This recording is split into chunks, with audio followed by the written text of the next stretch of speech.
PV Narasimha Rao గారి యొక్క వారు అనేక సంవత్సరాలుగా కాంగ్రెస్ పార్టీ జనరల్ సెక్రటరీగా,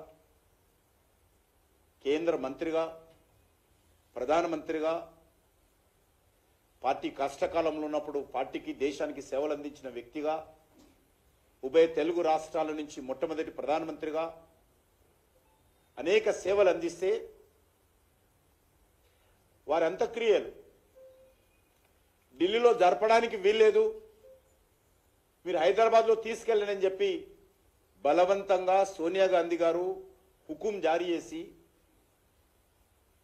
బెదిరించి చివరకు మృతదేహాన్ని పార్టీ ఆఫీసులో రాకుండా హైదరాబాద్కు పంపించినటువంటి చరిత్ర మనం కళ్ళ ముందు చూశాం. ఆ రకంగా నరసింహారావు గారిని ఒక జాతీయ స్థాయి నాయకుడుగా గుర్తించడానికి కూడా మరి సోనియా గాంధీ అంగీకరించలేదు.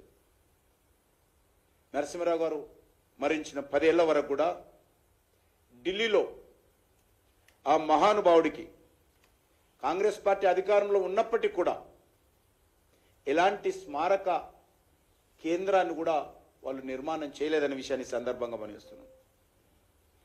ఎందుకు చెప్తానంటే కాంగ్రెస్ పార్టీ ప్రధానమంత్రుల పట్ల ఏ రకమైనటువంటి భావనతో వాళ్ళ సొంత పార్టీకి సంబంధించినటువంటి ప్రధానమంత్రుల పట్ల ఏ రకంగా వివరించిందో మన తెలుగు ప్రజలకు, దేశ ప్రజలకు తెలియాల్సినటువంటి అవసరం ఉంది. 10 సంవత్సరాల వరకు ఏ స్మారకం లేదు. బతుకున్నప్పుడు భారతరత్న తీసుకున్నారు వాళ్ళు. చనిపోయిన తర్వాత పివి నరసింహారావుకి భారతరత్న కాదు, స్మారక కేంద్రం కూడా లేదు.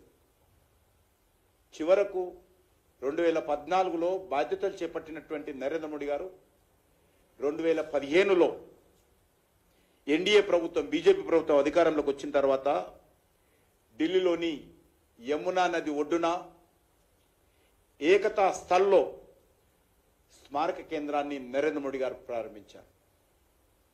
అంతవరకు అది లేదు వాళ్ళకు. అంతేకాకుండా 2022లో ప్రారంభమైనటువంటి ప్రధానమంత్రి సంగ్రహాలయంలో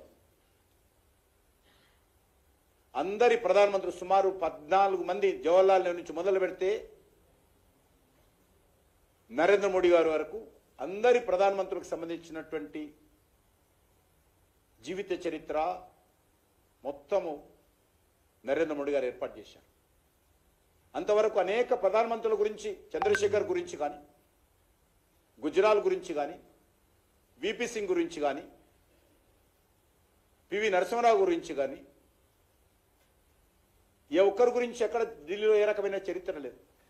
ఈరోజు నెహ్రూ నుంచి మొదలు పెడితే నరేంద్ర మోడీ వరకు, ఇన్క్లూడింగ్ ఇటీవల మరణించినటువంటి మన్మోహన్ సింగ్ గారి జీవిత చరిత్ర కూడా ప్రధానమంత్రి సంగ్రహాలయంలో అద్భుతంగా అంతర్జాతీయ స్థాయిలో నిర్మాణం చేసి ప్రారంభించినటువంటి విషయాన్ని 2022 ఏప్రిల్ 14 డాక్టర్ బాబాసాహెబ్ అంబేద్కర్ జన్మదినం రోజు ప్రారంభించడం జరిగింది. దానికి పివి నరసింహారావు కుటుంబ సభ్యులను కూడా ఆహ్వానించాము. వారందరూ కూడా పాల్గొన్నారు అక్కడ. మనకు తెలుసు నరసింహారావు గారు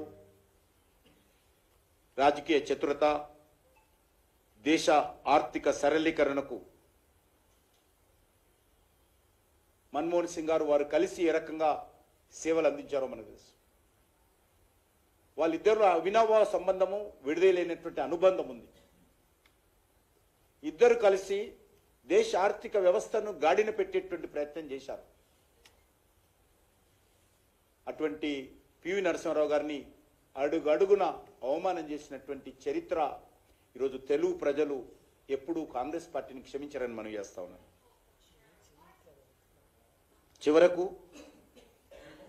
పివి నరసింహారావు గారికి భారతరత్న ప్రదానం చేసినటువంటి విషయము నరేంద్ర మోడీ గారి ప్రభుత్వానికి, భారతీయ జనతా పార్టీకి దక్కుతుంది, కానీ కాంగ్రెస్ పార్టీకి దక్కల. ఆ ప్రయత్నం చేయలే. మేము ఇస్తే కూడా, మా ప్రభుత్వం అధికారంలోకి వచ్చినాక ఇస్తే కూడా కాంగ్రెస్ పార్టీకి బాధ. పివి నరసింహరావుకి ఎట్లిచ్చాడు అనేటువంటి బాధ రాహుల్ గాంధీకి, సోనియా గాంధీకి.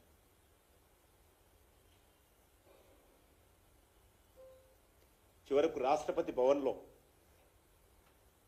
నేను సాక్ష్యం, అక్కడ వారి యొక్క కుటుంబ సభ్యుడు మా సుభాష్ గారు కూడా సాక్ష్యం.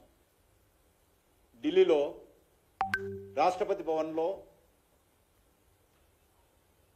పివి గారి కుటుంబ సభ్యులకు భారతరత్న అవార్డు ఇచ్చే కార్యక్రమానికి సోనియా గాంధీ గారికి, రాహుల్ గాంధీ గారికి ఆహ్వానాలు పంపితే రాలా, వాళ్ళిద్దరు రాలా. మోడీ గారు, అమిత్ షా గారు, నడ్డా గారు, రాజ్నాథ్ సింగ్ గారు, పక్కన ఉపరాష్ట్రపతి గారు, పక్కన ఖడ్గే గారు వచ్చారు. అవార్డు ఇస్తూ ఉంటే నాది ఆ రోజు వేసిన వీడియో ఉంది, అందరూ చప్పట్లు కొడతా ఉన్నాం. ఖడ్గే గారు కనీసం చప్పట్లు కూడా కొట్టే పరిస్థితి లేదు. ఇది కాంగ్రెస్ పార్టీ చరిత్ర.